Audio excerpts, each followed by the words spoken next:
It kind of reminds me of, like when you go grocery shopping and you plan your meals and you eat well, or you go to the drive-thru at midnight. Yeah.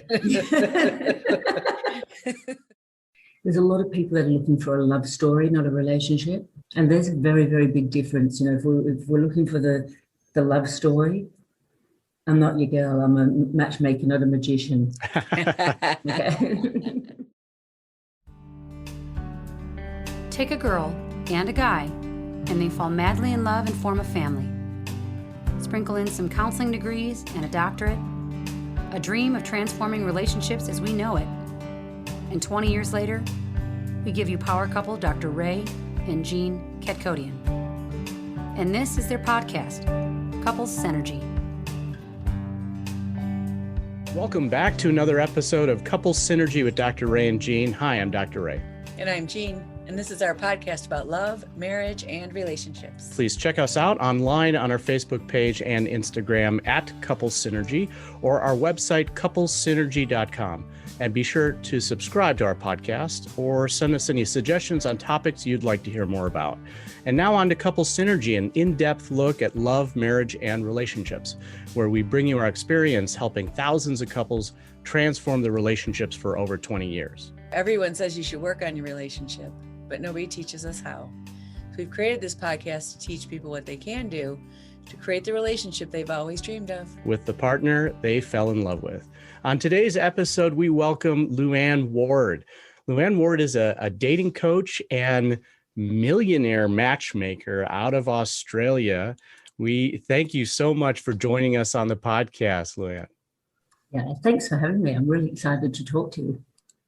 So before we get into matchmaking and dating and everything like that, why don't you tell us a little bit about yourself? Okay, well, I grew up with my father, and we came from the UK into Australia when I was 5 years old, and I have three sisters. My mum left the same year. My mum left my father the same year we arrived in Australia. So we were very isolated as kids, and I remember watching the transition of my father and what he went through. Just seeing him change from this light-hearted, fun man to this, serious side of him, which, getting exposed to at such a young age, and then seeing him light up when women were around. So it was quite interesting. And I think that void of love and having a mother there to give you the nurture and, the affection and whatever, created a void, and a void creates a value, right? So I just remember when I was around about 7, I thought, I never want anyone to go without love. I'm going to do whatever I can to help people find love. And yeah, since I was 21, I've been working in the love industry. Wow. That's very interesting. Yeah. So is there a certification you go through? Is it just a passion or a calling? Look, I have done a lot of work in human behavior. I am a certified matchmaker with the Matchmaking Institute in New York, actually. So we do a lot of training through there. I did a year-long course to get a master's certification, but I also am a DeMartini. I don't know whether you're familiar with Dr. DeMartini? No, we're not familiar. Amazing. So I really recommend that you have a look at his stuff, because the information that he, especially his work in relationships and dealing with past trauma, because I think so much of our past can affect all of our relationships and trigger our relationships moving forward. And yeah, so I've done maybe 5 years continuous study on everything from body language to the way we communicate, different aspects of human behavior. So yeah, there's a lot of work that goes in, a lot of study that goes in, as you know. Wow. Absolutely. Yes, absolutely. Mm-hmm. Yes, yeah. There's a lot to know about relationships, that's for sure. Mm-hmm. And it's ever evolving, because the voids in society just keep getting further and further and further I don't know, away from human connection. There's so much technology, and it's pretty sad. It definitely is. So you kind of have a unique perspective on dating and how, couples are finding each other in today's day and age. I was wondering if you could share some of those trends that you're seeing. Yeah. So funny, because when I first started working in the industry, there was no computer on my desk, let alone Google. And so you go through the transition of going from one form of technology to the next. And I think that these days it's just a given that when people are single, a vast majority of them are going to turn to technology to meet somebody, to dating apps, to online dating.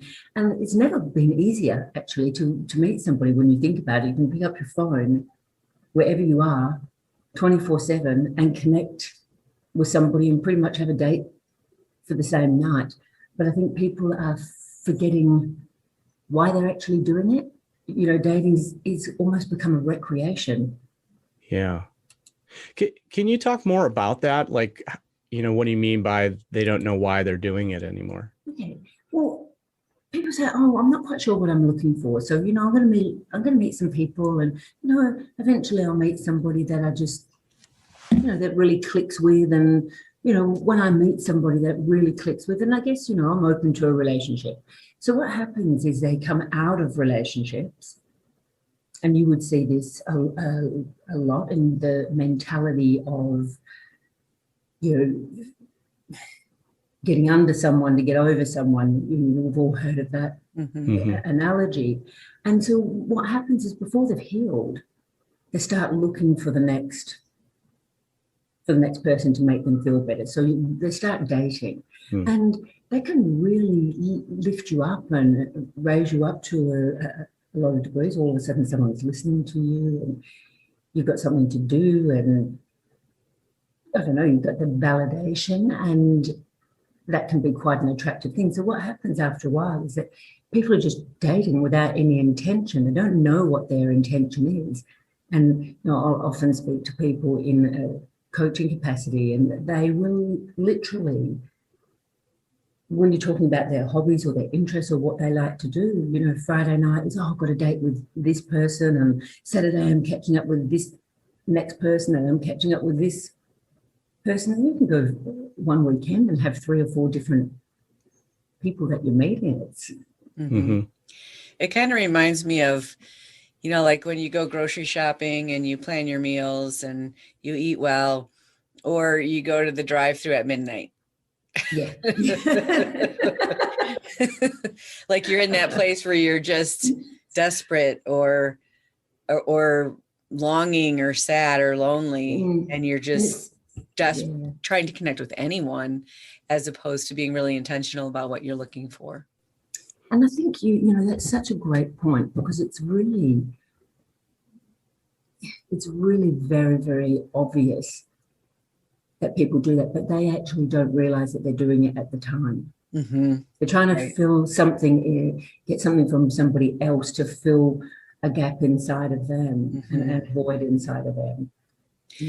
Yeah, usually I tell the women that I work with that they're on the 1-year plan. Like once they go through a breakup, 1 year, get to know yourself, you got to heal, and you will become the person you want to spend the rest of your life with, and then you'll attract that. Yes, and I think we all, coming out of a relationship, a wise question to ask yourself, as I am right at this moment, would I want to date me? Yeah. Would I date myself right here, right now? And I think that a lot of people have very well-meaning friends and parents and kids that say, "Oh, you're fabulous, you're ready, you should go and meet somebody, you deserve to have somebody really great." And that's true, but it's not the best advice that somebody can have when they've just come out of a relationship, certainly. How does someone work with a matchmaker? Like, how does that whole process work? When somebody comes to me, I'm going to first of all make sure that they're actually relationship ready. And one of the reasons I've been a matchmaker for nearly 3 decades, so I've actually really seen how society has changed and people's expectations in a relationship and how elevated our expectations are, even compared to 30 years ago. So they will go through quite an extensive discovery process, which normally takes me about 2 hours of one-on-one time with them.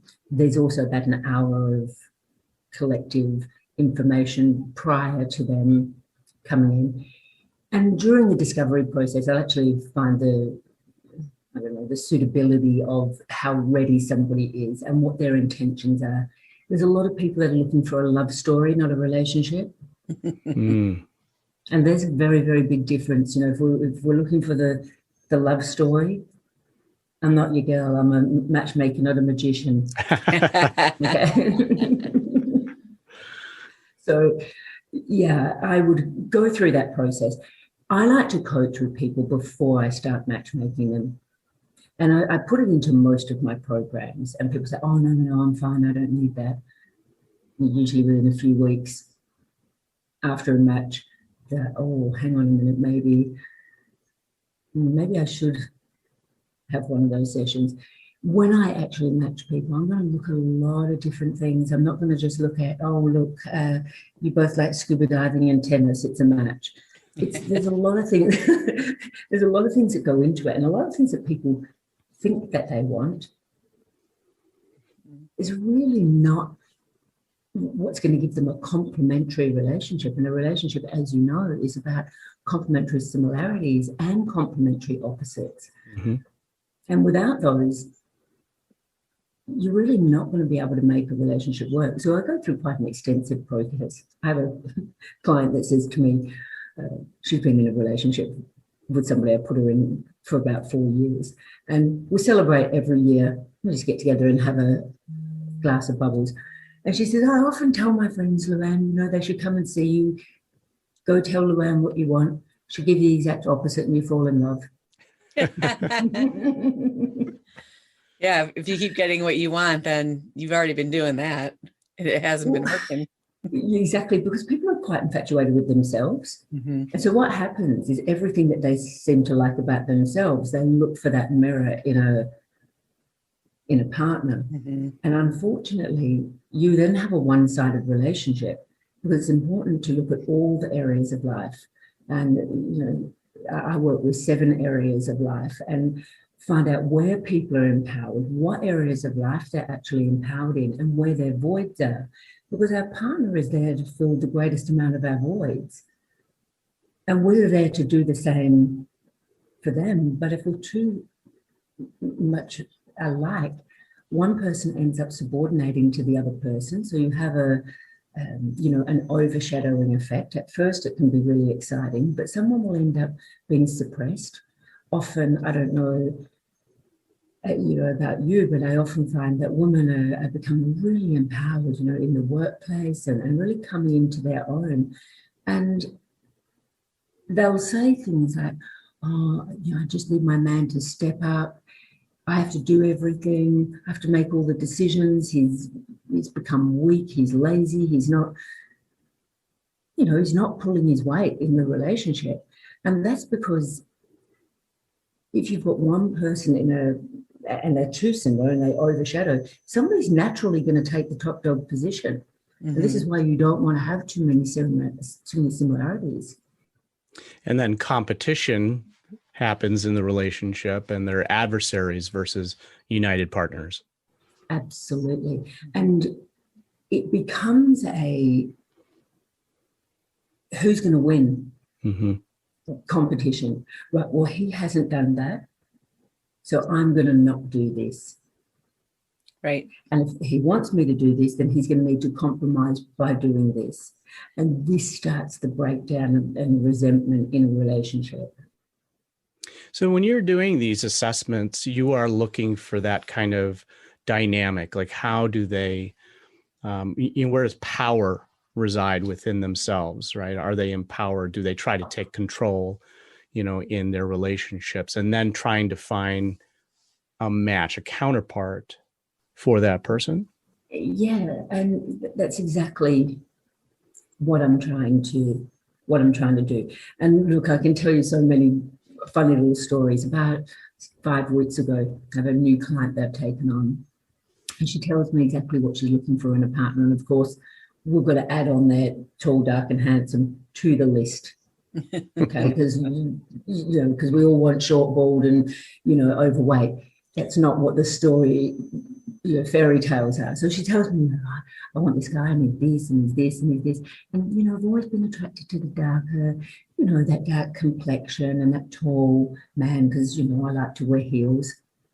And so I gave her first match, which I really, as she's sitting with me, I'm a very intuitive person, so I work a lot with my intuition, and you're going to get that after doing your job for a very long time.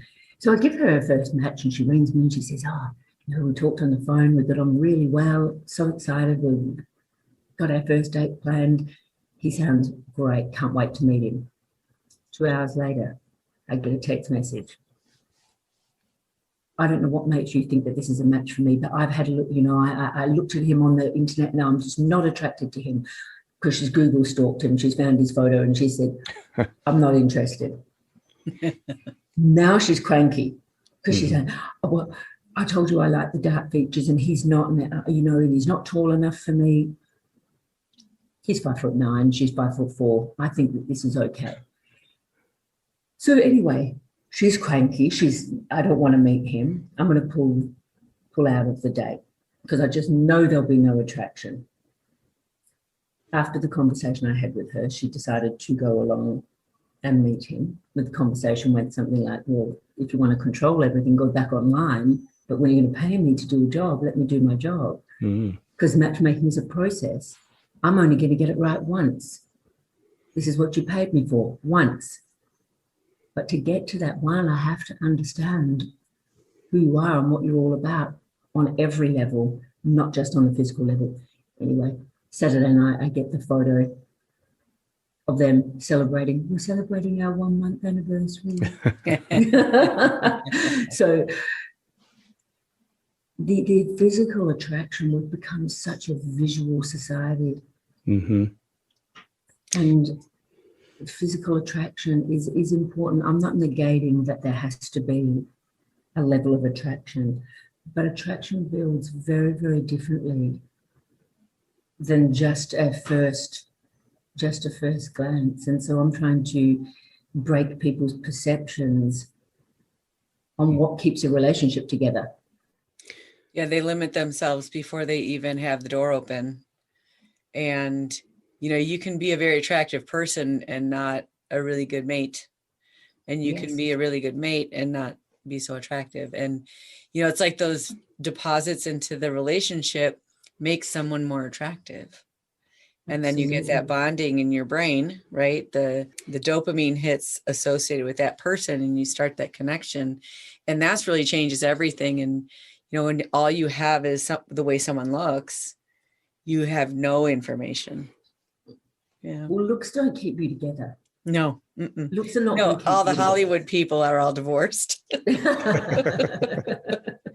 Because they don't keep you together. They're not going to sustain a relationship. And I think, and I'm sure that you've experienced it as well, that we live in a very androgynous society.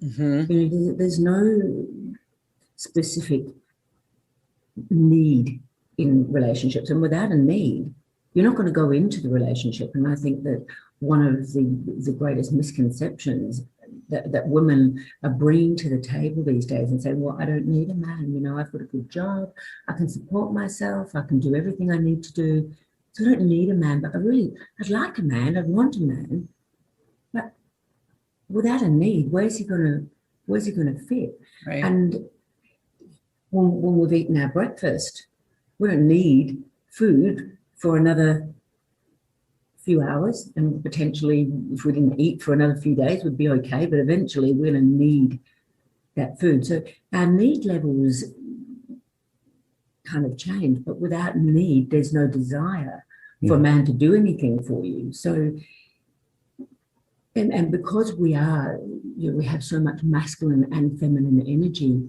these days, and that's not a gender. It's got nothing to do with gender, but women are very much in their masculine energy because you're going out to work, you're making decisions, you're solving problems, you're learning, you're growing, you're then oftentimes coming home, looking after the house, bringing up the kids, doing the meals, keeping everything together. And you have to have high testosterone levels to be able to do that.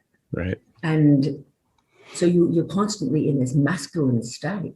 If you don't know how to get back into the feminine, then you stay in that state, and the point of attraction, even though you might look beautiful, the point of attraction is still very masculine energy. So you're going to attract a mate that has lower Yeah. sort of testosterone levels. David Deida, he wrote a book called The Way of the Superior Man, and he talks about that masculine and feminine energy and how there has to be a polarity within a relationship. That's where the spark and the passion comes from. And if both people are more masculine, then there's no movement, there's no energy. And if they're both feminine, same thing, right? And so it's that dance between the two energies that give the life of that relationship, which is exactly what you're talking about. And I think that is something you can't get from looking at a Tinder profile, right? You have to be in the same room with the person and to feel, attraction is more than just looks. It's about that energy that we feel when we are near that person.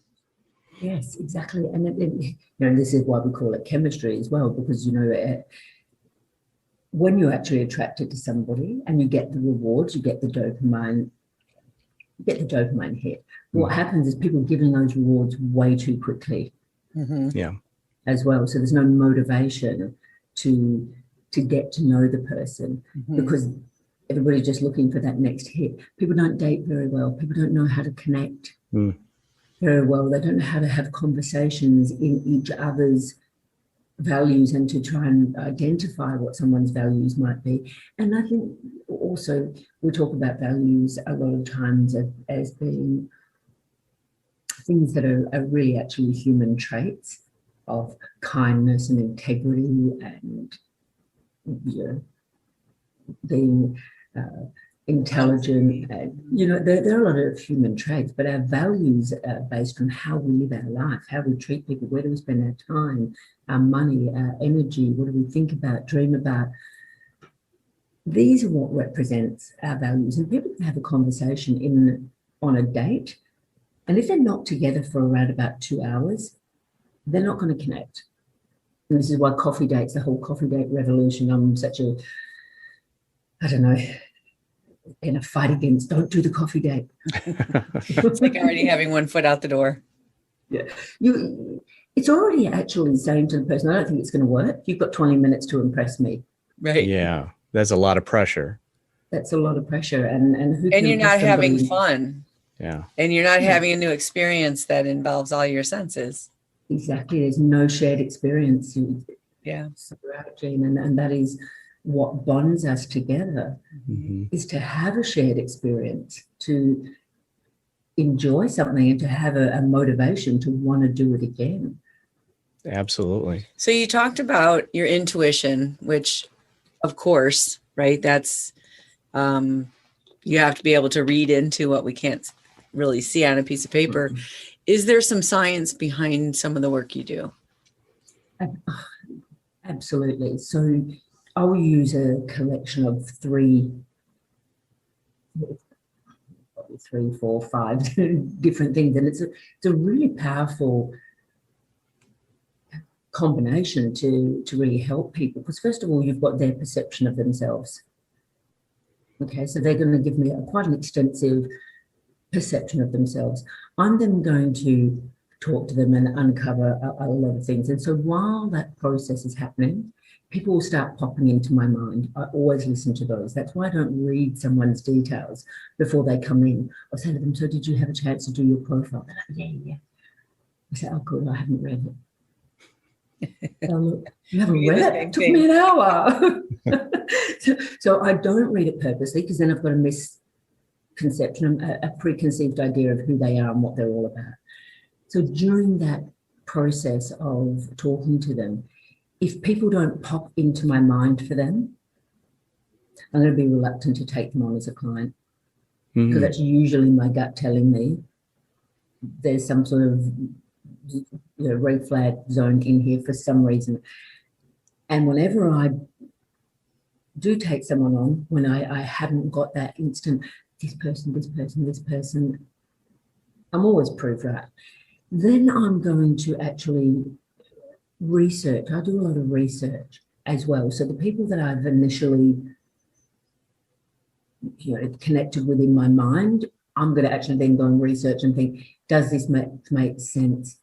Do they have enough complementary similarities and enough complementary opposites? Does it make sense? Have I created a situation that if they were motivated enough to want to get to know each other, could this relationship work?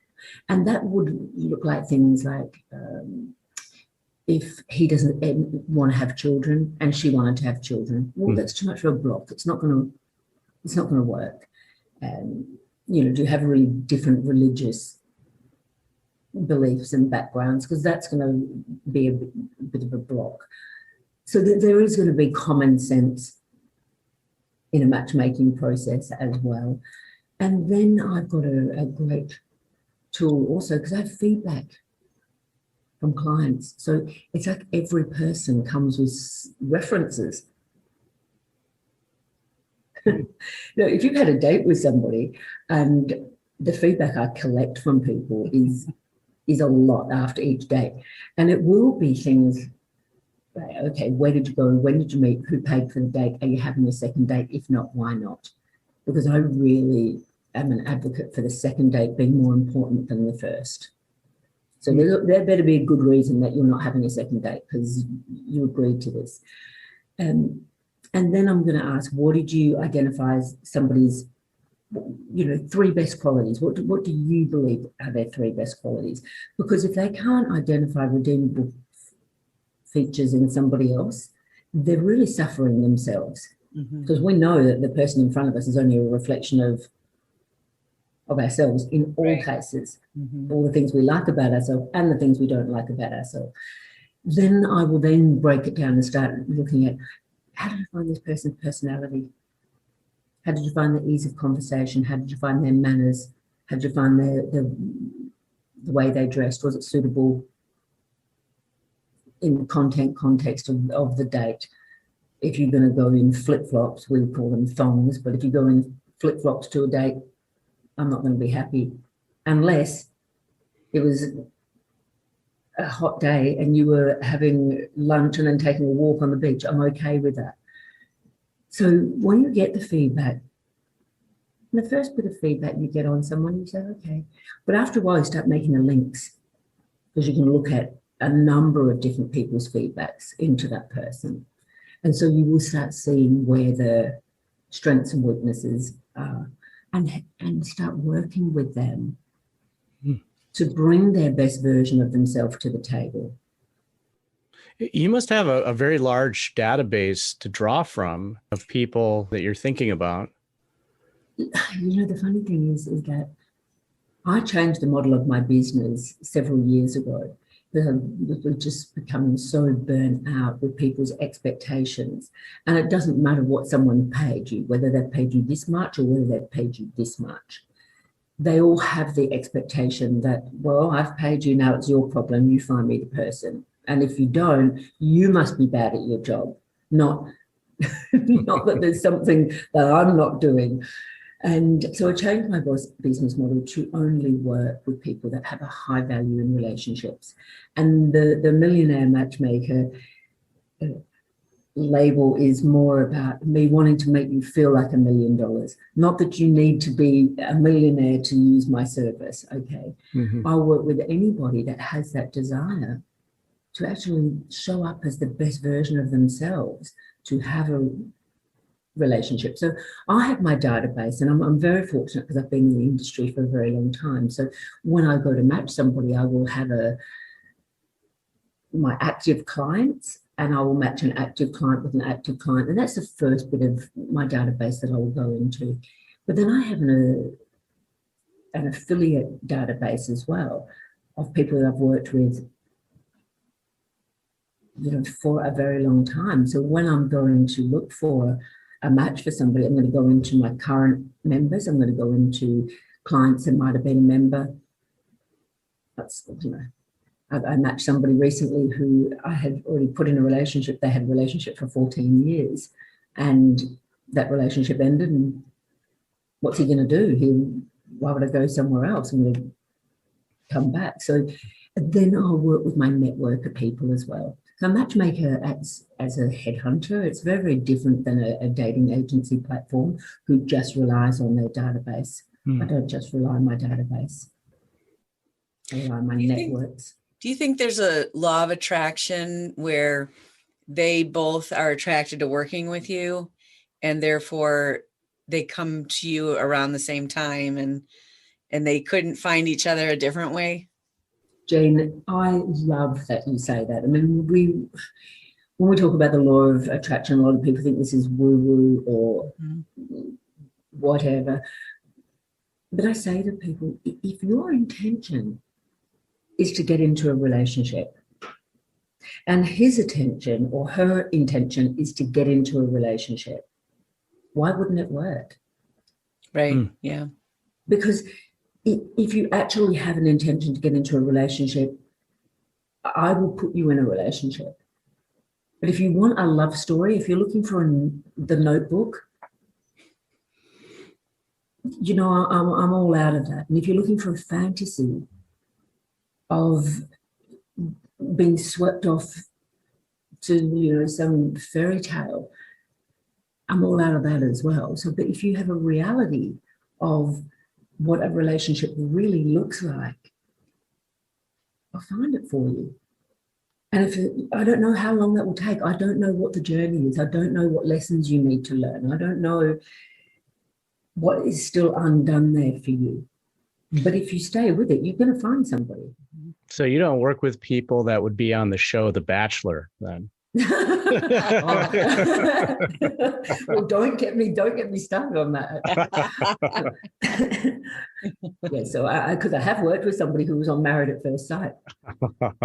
Yeah, don't get us started on that. You said the Notebook, and I'm like, yeah, you have to write your notebook. You don't go live someone else's notebook, right? You have. And what it's true, because what cracks me up about that as well is, I'm pretty sure that they had these, rocky ups and downs in there of trials and tribulations, which we have. Have you heard of the Heart Math Institute? No, I have not. So it's a place that I think it's in California where they literally track your heart and they find where the wisdom is in your heart. And they do like biofeedback and other kinds of things. And that institute says that it takes 180 seconds for you to know if that's your person. And we interview couples on our podcast all the time, and we hear it over and over again. When did you know this was your person? They're like, right away. And I wonder if that's true for you, that when you're sitting there across from someone, oh, that's your person. Yes, and a lot of time it is so much like that, but people are so blocked. Yeah. They can't see their person. You can only have your point of attraction from whatever vibration that you happen to be on in any period of time. So your person can be in front of you and you won't be able to connect with them because you're on different frequencies altogether. Yeah. And we can't get on the same frequency with somebody. We can't hear and see something properly if we're on a completely different frequency. What people put into their mind of what they want, it's their head that messes them up, not their heart. The heart never gets it wrong. Yeah, and all of the messages that we get constantly, instead of intuitively, you get them from ads and stuff like that. And it's not real people in a normal community that make good sense. It's like you said, just a snapshot vision of something, and it doesn't work. There's no substance. I imagine that's where the pre-coaching comes into play, is helping them stop blocking themselves. Exactly. And to say, figure out what you want. If you want an actual relationship, you can have somebody that's really good looking, because this is how we're going to go through our search image. You know, we have something that we put in our mind of, this is what I want. And we're going to go through this different level of tiers, if you like. First of all, we want to be attracted to the person. So if we find the person appealing physically, we're then going to want to make sure that we have some sort of intellectual connection with them, that we can talk to them and have some banter. We are then going to look at social status. Unfortunately, this is so far up the scale of what we are pitching for a partner for ourselves. And we will look at, is this person going to bring me more pain or pleasure? Is this person going to be accepted by my friends? Can they help my social status, or are they going to lower my social status? Then we're going to look for things like, do we have some sort of similarity? Do we have some goals and plans for the future? Does this person like me? Are they going to have my back? Do we have that heart connection? But what will happen is most people go into relationships based on the first three without really considering the chemistry and I'm not talking about the physical chemistry, I'm talking about the heart chemistry, the being able to walk through life together and have each other's back and have the same sort of beliefs about the way you treat people and your mission.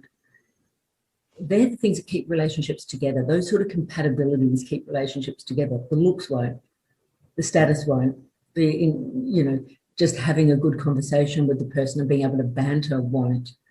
They're helpful to get you connected, to get you attracted, but they're not things that keep a relationship bound.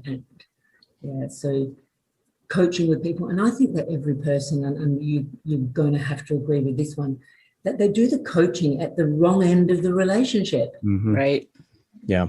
When it starts falling apart, you should be coaching the whole way through your relationship. Tune-ups, little mini tune-ups all the time. Yeah. Absolutely. I was wondering, do you run into different challenges helping a single person find a mate versus someone who has divorced or a relationship has fallen apart? Now they're trying to get back into the dating world. Gosh, that's a really interesting question. It's a great question. If single people, we'll talk about in the 30s. Mm-hmm. Yeah. Because this is arguably, in my perception, the most important decade for dating. If you do not get this decade right, it's going to shape the rest of your life. Mm. In a very significant way, because if you want to have children, there's biological windows of opportunity to have children. And women, yes, we can have children without a man, and so a lot of women are going down that road. But if you want to have that partnership and build that sort of life together, you need to be able to connect with somebody in your 20s or 30s to be able to do that. And for a lot of successful people, so they've gone to school and they've done college, university, they've got these careers, they've put all of their focus and energy into their career, and they've never really spent that time understanding themselves. It's all been about that fight. And all of a sudden they'll get to 35, 36, 37 and say, oh, wow, I need to find a partner. Are they harder? In a lot of ways, yes, it's going to be harder. Because there's this sense of, I don't like to use the word desperation, but there's a sense of different level of investment and importance. And so what will happen is you'll meet somebody and think, well, okay, so what do you want? What's going to happen? Are you going to, how many babies do you want to have? And there's no fun. And so there's quite this need to try to check off all the boxes before you've even had a chance to really connect and see where this person would be right for you. So in a lot of ways, yes, that, and especially if these people have dated a lot, if they've been online and they go, oh, well, I've met 127 people and wow. I don't work on the theory of numbers. I work on the exact opposite. It usually takes me about 8 matches to get somebody into a relationship. So that's my law of averages. Somebody that's already been in a relationship and they've come out of that, if they're prepared to do the work to heal of whatever, and you must find it. Dr. A, do you find that when somebody has holding on to a story in a relationship, my ex-partner did X, Y, Z, and they're holding on to that trauma, I call it trauma drama, and once somebody gets like that, it's very, very hard to break that. So if they're not prepared to break that trauma, it's almost impossible to get them into a relationship. Yeah, we always, when we're working with a couple, we're like, our main goal is not your relationship. It's that you become whole and healthy people and learn what you're supposed to learn from each other. Otherwise, you're just going to repeat it somewhere else if you break up. That's a great philosophy because it's absolutely true. Your partner's not there, for you to feel better. Your responsibility is to feel better. You be whole, you be complete. And don't make it the partner's responsibility to do or not do something because that's been needy. And I think, no one's going to take care of you if you refuse to take care of you. Do you notice a difference? You've been doing this a very long time in the way that society is shaping human beings. So, one of the things that we see a lot is that, when we were kids, we went outside and played and we had to work on relationships. And when we got something, it was really special. And now they say like kids collect toys instead of play with toys. And all of their play dates, their moms are there or a coach or an adult. And the kids aren't figuring it out amongst each other. So why in their 20s or 30s would they know how to do something without someone watching? Yes, such a brilliant point, and it is so true. We are not being resilient enough to solve our own. Yes. Our own, I don't like to say problems, our own challenges. And we've all seen it. You see a kid that falls off their bike and they kind of get up and then they look around to see who's looking at them falling off the bike. And as soon as they see that mum's looking, then they'll cry. Right. They were fine until they had that support. There's too much support, and it makes people juvenilely dependent. And I did an article a few years ago, actually. I should send it to you. Why your parents are to blame for you being single. And because parents are living very vicariously through their children's lives as well. So everything that they feel that they missed out on, they're giving to these kids. Yeah. Oh, you're so beautiful. You're a princess. You deserve a man that's going to, treat you like this. And no one's going to love you as much as your daddy loves you. And unfortunately, you put this into a child's mind. As they grow up, they think that they are a princess. Now, in their exterior world, they don't, but in their interior world, they do. Hang on a minute. This is how my daddy treated me. He put me on a pedestal. He did this. He always did this. He always did that. And he never yelled at me. And they've got a fantasy that they've created around what they think that they deserve, rather than what the reality is of a relationship. So, and our parents are giving us so much: ballet lessons, swimming lessons, dancing lessons, soccer, football. It's out of control. One of the things that, we always talk about is relationships. that are fulfilling are about what you can give, not what you can get. And I see all these families, and when it's Christmas, I'm like, do the children give out gifts? And they're like, oh no, we just give everything to the kids. Like, you don't teach them how to give. You don't teach them what they have to offer. And so when we see couples coming in and they're struggling with that competition of, what can I take from the relationship? We are having to almost reparent them and teach them how to give back to their partner, how to show consideration, right? And that giver's gain kind of attitude. And that's it. It's all reparenting from our perspective at this point. Yeah, and another great point, because how can love ever be missing? When people say, well, I'm lonely, I don't have anybody, I've got nobody to love. I'm like, well, love's a giving thing. You get to give it to whoever you want. If you're dependent on getting it back in order for you to feel good, well, that's a completely different story altogether. But the narrative you need to have is that how can love be missing? It is yours to give. Give it to whoever you want, whenever you want. Excuse me. So it can't ever be.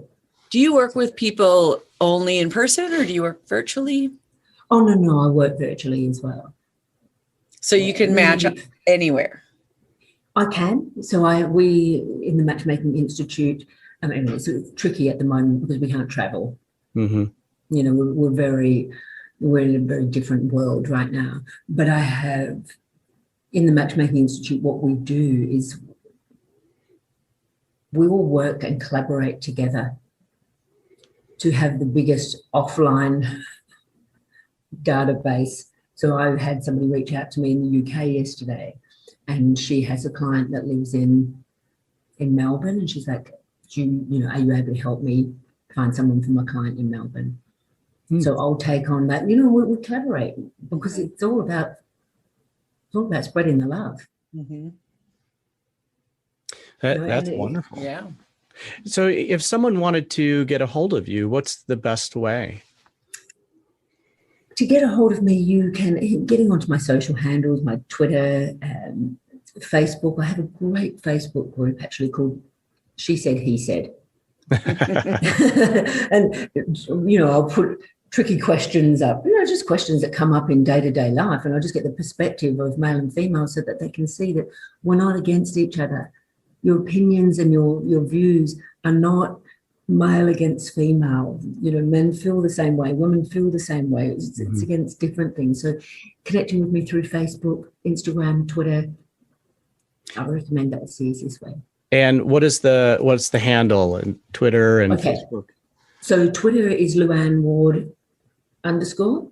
Okay. Facebook, just Luann Ward, and the same with Instagram, but all lowercase. So if you put Luann Ward into Google, you're going to get onto my websites. I've got a couple of different websites on my email list, and I send out a lot of great content around dating and relationships. So love to share that. Awesome. We'll put those links in the show notes too after the editing. And beautiful. What would you say to someone considering using a matchmaker? Let the matchmaker do the job. If you're going to consider, using a matchmaker, they've got experience. They know, they understand. They're on your side. They want you to find relationships. So just breathe and realize that you're coming into your feminine energy of receiving, okay? Because you have to be able to receive, and you've got to be able to give equally. So give up a little bit of the control, put your trust into the matchmaker, and keep your heart open. Wonderful. Yeah. Luann, thank you so much for being on our podcast today. This has been very enlightening.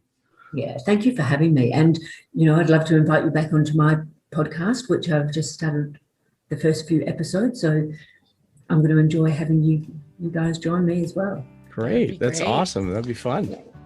So we want to thank all of our listeners for joining us today and for listening to Couple Synergy. Our passion is in helping couples have happy and healthy relationships, and this podcast gives us a fun way of bringing our knowledge and expertise to you, our listeners.